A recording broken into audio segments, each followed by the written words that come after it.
they did have an actual debate. They did articulate what we already knew, which is that these are two very different figures by personality, very different on policy, very, very different on style. That was all on display for voters to see. We're rounding the turn. We're rounding the corner. It's going away. Anyone who's responsible for that many deaths should not remain as president of the United States of America.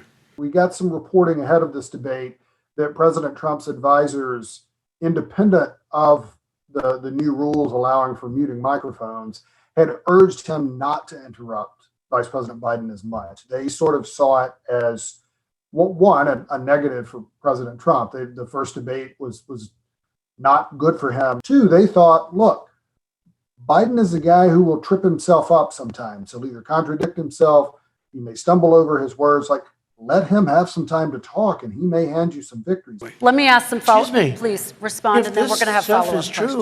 I think these two men in their camps realized that they would have looked a little ridiculous having their microphone cut off and being heard in the background, trying to continue to talk. I mean, that would have seemed almost a little sad. 220,000 Americans dead.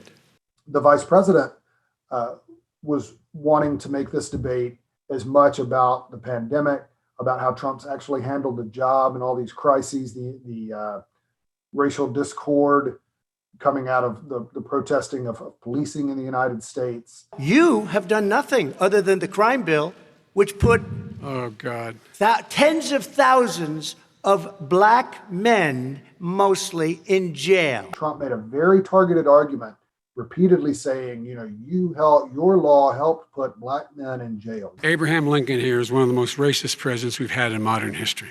We saw a much more targeted argument at several points, reminding voters that, hey, this guy's over there telling you what he'll do if he is president, except he was vice president for 8 years and been in national politics for 47 years. And just that same argument of, why hasn't he fixed this stuff already?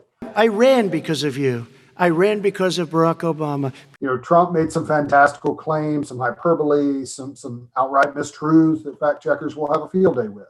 We saw the, smirking, incredulous, come on, man, Biden, this time. We can't lock ourselves up in a basement like Joe does. He has the